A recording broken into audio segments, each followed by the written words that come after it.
सभी को नमस्कार। देखिए आज के राजस्थान करंट अफेयर्स में हम देखेंगे फरवरी 2022 का करंट अफेयर्स और इसमें क्या रहा प्रमुख। तो चलिए शुरू करते हैं। 12 फरवरी 2022 को देखिए मेरी पुलिस मेरी दोस्त अभियान, इसकी शुरुआत कहाँ से की गई? तो देखिए ये की गई है डूंगरपुर जिले से। मेरी पुलिस मेरी दोस्त अभियान की शुरुआत डूंगरपुर जिले से की गई फरवरी 2022 में। और बालिकाओं को बेहतर बचपन, उत्कृष्ट शिक्षा और सर्वांगीण विकास के लिए किस जिला प्रशासन द्वारा ऑपरेशन अस्मिता शुरू किया गया था? तो देखिए इसका संबंध है बूंदी जिले से। दोनों ही अभियान काफ़ी इंपॉर्टेंट रहेंगे परीक्षा की दृष्टि से। पहले भी ऐसे अभियान जो परीक्षा हैं उनमें पूछे गए हैं। फिर आगे 13 से 16 फरवरी 2022 को मरु महोत्सव का आयोजन किस जिले में किया गया? तो ये मरु महोत्सव का आयोजन किया जाता है जैसलमेर जिले में। और देखिए इस मरु महोत्सव में मिस्टर पोखरण का खिताब जीता भरत बोरा ने और मिस पोखरण का खिताब जीता निकिता राठौड़ ने। तो ये आपका जो फरवरी 2023 है, इससे पहले जो मरु महोत्सव हुआ था फरवरी 2022 में, देखिए वो परीक्षा में पूछे जाने की संभावना रहेगी। फिर राजस्थान राज्य क्रीड़ा परिषद का अध्यक्ष किसे बनाया गया है? तो ये कृष्णा पूनिया को। और राजस्थान राज्य महिला आयोग का अध्यक्ष बनाया गया रेहाना रियाज चिश्ती को। तो ये प्रश्न परीक्षा में पहले भी आए हैं, तो ध्यान रखिएगा। राज्य महिला आयोग के अध्यक्ष हैं रेहाना रियाज चिश्ती। पहले भी 1 से 2 बार ये प्रश्न परीक्षा में आ चुका है। फिर आगे देखते हैं। राजस्थान का दूसरा स्पोर्ट स्कूल खोला जाना प्रस्तावित है कि इस जिले में खोला जाएगा? जैसे बजट घोषणा के अनुसार ये प्रस्तावित है जोधपुर जिले में खोला जाएगा। और जनवरी 2022 तक के आंकड़ों के अनुसार सौर ऊर्जा उत्पादन में राजस्थान का स्थान कौन सा हो गया है? तो जनवरी 2022 तक के आंकड़ों के अनुसार सौर ऊर्जा उत्पादन में राजस्थान का स्थान प्रथम हो गया। जैसे हमने कल देखा था, पवन ऊर्जा में 5वां स्थान था और सौर ऊर्जा उत्पादन में राजस्थान का प्रथम स्थान हो गया है। फिर राजस्थान लोक सेवा आयोग द्वारा प्रकाशित स्पंदन पत्रिका व मैनुअल के हिंदी संस्करण का विमोचन किसके द्वारा किया गया? श्रीमान अशोक गहलोत के द्वारा। राजस्थान के मुख्यमंत्री द्वारा इन पत्रिका का विमोचन किया गया। और ये पत्रिका कौन सी है? देखिए आरपीएससी की स्पंदन पत्रिका है। और राज्य के प्रथम गैर सरकारी निशुल्क टेलीमेडिसिन सेंटर आत्मविश्वास केंद्र का उद्घाटन किस जिले में किया गया है? तो ये किया गया राजस्थान के अलवर जिले। अब देखिए राजस्थानी भाषा का केंद्रीय साहित्य अकादमी पुरस्कार 2021 का किसे प्रदान किया गया था? मिठेश निर्मोही। और इसकी रचना का नाम था मुक्ति। पहले भी कई बार परीक्षाओं में आया था। अब नवीनतम जो दिया गया अलेखु अंबा रचना पर कमल रंगा को, वो ध्यान में आपको रखना है, नवीनतम है। वो पहले भी देखिए आरपीसी जो अभी परीक्षा हुई थी उसमें पूछा गया था और अब ज़्यादा संभावना उसी की रहेगी। लेकिन अगर 2021 का पूछा जाए तो ध्यान रखिएगा मिठेश निर्मोही, इनकी रचना थी मुक्ति। और इसमें राजस्थानी भाषा केंद्रीय बाल साहित्य पुरस्कार, ये बाल साहित्य पुरस्कार है, ये दिया गया था कीर्ति शर्मा को और इसकी रचना का नाम था पाणीरा रुखाला। अब आपसे हो सकता है 2021 का न पूछा जाए तो इनकी रचना पूछी जा सकती है कि मुक्ति मिठेश निर्मोही की और पाणीरा रुखाला नामक रचना है कीर्ति शर्मा की। ये आपको जरूर ध्यान रखना है।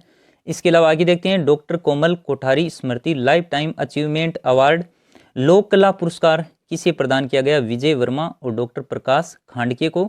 और कन्हैया लाल सेठिया राजस्थानी भाषा सेवा सम्मान 2021 ये प्रदान किया गया डॉक्टर शिवदान सिंह राणावत को।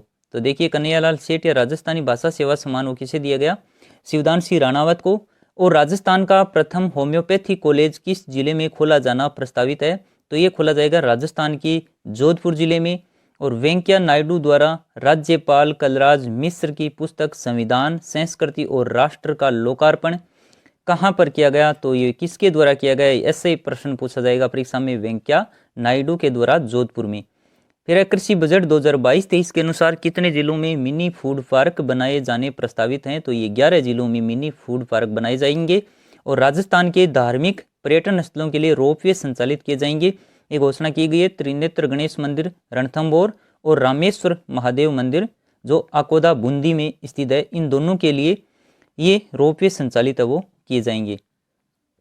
फिर देखिए राजस्थान टूरिज्म ऐप का ब्रांड एम्बेसडर किसे बनाया गया है? तो ये बनाया गया करिश्मा हाड़ा को।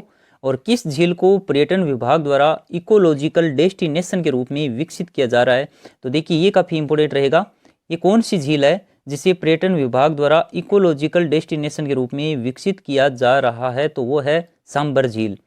मनरेगा योजना में अब राज्य सरकार द्वारा कितने दिवस का रोजगार देने की घोषणा की गई है। पहले देखिए दिया जाता था 100 दिन का और अब उसे बढ़ा करके कितना कर दिया गया है, 125 दिन का। किन जिलों में नए मेडिकल इंस्टीट्यूट स्थापित किए जाएंगे। देखिए बजट से संबंधित स्पेशल वीडियो हमारा बनाया हुआ है, वो आप जरूर देख सकते हैं। बजट से संबंधित प्रत्येक परीक्षा में आपका एक प्रश्न पूछा जाता है हर बार, और उसमें विस्तार पूर्वक पूरा बताया गया है कि बजट घोषणा के अनुसार कहाँ पर क्या खोला जाना प्रस्तावित है। तो मेडिकल इंस्टीट्यूट लागत देखिए कितनी है, 250 करोड़।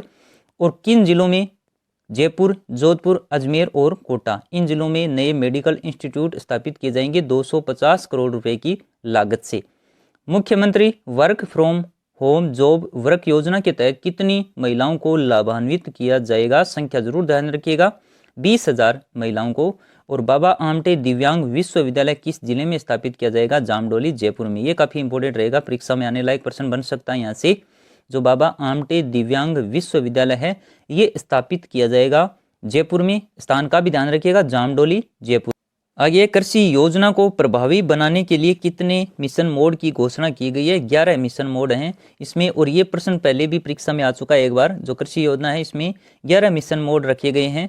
और मुख्यमंत्री कृषक साथी योजना के तहत 2,000 करोड़ रुपए की राशि को बढ़ा करके अब कर दिया गया है 5,000 करोड़ रुपए। ऐसे आंकड़े जरूर ध्यान में रखिएगा। जितनी जो भी संख्या है, कोई भी योजना है कि उनमें कितनों को लाभान्वित किया जाएगा, ऐसे आंकड़े। और एक ये जो राशि है वो अपडेट की जाती है, बढ़ाई जाती है, तो वो भी परीक्षा में पूछे जाने योग्य होती है, तो ध्यान रखिएगा इसका। जो मुख्यमंत्री कृषक साथी योजना है उसमें 2,000 करोड़ रुपए की राशि को बढ़ा करके अब कर दिया गया 5,000 करोड़ रुपए। जैसे चिरंजीवी स्वास्थ्य बीमा योजना में जो स्वास्थ्य बीमा राशि है वो भी 5 लाख से बढ़ा करके कितनी कर दी गई है, 10 लाख रुपये। तो ये जरूर ध्यान रखिएगा आप, जो स्वास्थ्य बीमा राशि है वो 10 लाख रुपये कर दी गई है। मुख्यमंत्री अनुप्रति कोचिंग योजना के तहत देखिए इसमें भी ये संख्या आपको ध्यान में रखनी है। जो मुख्यमंत्री अनुप्रति कोचिंग योजना है इसके तहत कितने विद्यार्थियों को लाभान्वित किया जाएगा, तो इसमें संख्या कितनी है, तो ये जो 15,000 विद्यार्थियों को लाभान्वित किया जाएगा, ये जरूर ध्यान रखिएगा, क्योंकि पहले भी इससे संबंधित प्रश्न आ चुका है कि मुख्यमंत्री अनुप्रति योजना का संबंध किससे है, तो ये विद्यार्थियों के कोचिंग से संबंधित है। और इसमें कितने विद्यार्थियों को लाभान्वित किया जाएगा, 15,000 को। बजट घोषणा के अनुसार इंदिरा रसोइयों की संख्या बढ़ाकर कितनी की जाने की घोषणा की गई थी, तो इसमें 1,000 इंदिरा रसोइयाँ ये संचालित की जाएंगी, इस प्रकार की घोषणा वो की गई थी। फिर पालनहार योजना के तहत प्रतिमाह सहायता राशि 0 से 6 आयु वर्ग के लिए 1,500 रुपये कर दी गई है बढ़ा करके, और 6 से 18 वर्ष की आयु तक कर दी गई है 2,500 रुपये प्रतिमाह। जो पालनहार योजना है इसकी सहायता राशि जरूर ध्यान रखिएगा, 0 से 6 तक 1,500 है, और 6 से 18 वर्ष से आयु वर्ग है उसके लिए 2,500 रुपये कर दी गई है। फिर अब बजट घोषणा के अनुसार कबड्डी अकादमी खोली जानी प्रस्तावित है। तो बजट में घोषणा की गई थी राजगढ़ चूरू में कबड्डी अकादमी, और एथलेटिक्स जो अकादमी है वो श्री गंगानगर में है वो खोली जाएगी, इस प्रकार की घोषणा बजट में की गई थी। फिर आगे, भारत और ओमान की वायु सेनाओं के बीच ईस्टर्न ब्रिज 6 युद्धाभ्यास का आयोजन कहां पर किया गया था, तो ये किया गया था जोधपुर जिले में। किस किस के बीच, भारत और ओमान की वायु सेनाओं के बीच युद्धाभ्यास का नाम जरूर देख लीजिए, ईस्टर्न ब्रिज 6 है। इसमें पूछा जा सकता है किस किस की सेनाओं के बीच हुआ था ये, भारत और ओमान की वायु सेनाओं के बीच, और कहां पर, जोधपुर जिले में। और राजस्थान के 25,000 आंगनवाड़ी केंद्रों को किस रूप में विकसित किया जाएगा, नंद घर के रूप में। आरपीएससी स्कूल व्याख्याता में पूछा गया था, जिसमें इसी प्रकार का प्रश्न आया था। अब आपको ये ध्यान रखना है कि नंद घर के रूप में कितने आंगनवाड़ी केंद्रों को विकसित किया जाएगा, तो वो संख्या है 25,000। और इसके लिए देखिए राजस्थान महिला एवं बाल विकास विभाग और वेदांता समूह के अग्रवाल फाउंडेशन के मध्य समझौता किया गया है। सड़क सुरक्षा पखवाड़ा कब आयोजित किया गया, 14 से 28 फरवरी को। और राजस्थान की नई आबकारी नीति कब जारी की गई, 5 फरवरी 2022 को। तो इस प्रकार की कुछ नीतियां जरूर ध्यान रखिएगा। राज्य की जो नई आबकारी नीति है 5 फरवरी 2022 को। फिर आगे है, ख्वाजा मोइनुद्दीन चिश्ती के कौन से उर्स की शुरुआत जनवरी 2022 को की गई है, 810वां उर्स था ये। और पैरा तीरंदाज श्याम सुंदर स्वामी का संबंध किस जिले से है, बीकानेर जिले से। इसका विपरीत भी ध्यान में रखिएगा, श्याम सुंदर स्वामी कौन से खेल से संबंधित हैं, तीरंदाज हैं ये। ना नशा करेंगे ना करने देंगे अभियान की शुरुआत फरवरी 2022 में ये किस जिले से की गई है, तो ये की गई है राजस्थान के हनुमानगढ़ जिले में। कौन सा अभियान है ये, ना नशा करेंगे ना करने देंगे, इस प्रकार के अभियान चलाया गया हनुमानगढ़ जिले में। और जय नारायण व्यास विश्वविद्यालय के कुलपति पद पर नियुक्त किए गए KL श्रीवास्तव। ये जो विश्वविद्यालय के नए कुलपति बनते हैं, इनसे संबंधित प्रश्न है वो पूछे जाते हैं परीक्षा में, तो इसका भी जरूर ध्यान रखिएगा। फिर आगे है ग्लोबल इंस्पिरेशनल वीमेन अवार्ड किसे प्रदान किया गया, तो ये किया गया मुकुल चौधरी को दिया गया है। और जल संकट कहानी के लिए किस फिल्म को राष्ट्रीय पुरस्कार प्रदान किया गया, तो उस फिल्म का नाम है टर्टल। ये काफ़ी इंपॉर्टेंट है, इसका जरूर ध्यान रखिएगा। टर्टल किससे संबंधित है ये, जिसे राष्ट्रीय पुरस्कार दिया गया।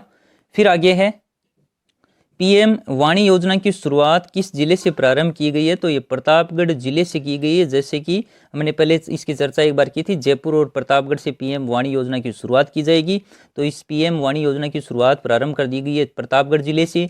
और परामर्श 2022 का आयोजन किस जिले में किया गया, युवाओं के कैरियर से संबंधित जो परामर्श 2022 है, इसका आयोजन किया गया राजस्थान के बीकानेर जिले में। और हाल ही में राजस्थान लोक सेवा आयोग के नए अध्यक्ष कौन बने हैं, संजय कुमार क्षत्रिय। पहले भी परीक्षा में इसका प्रश्न आ चुका है। और इनका संबंध किस जिले से है, तो ये राजस्थान की चित्तौड़गढ़ जिले के हैं।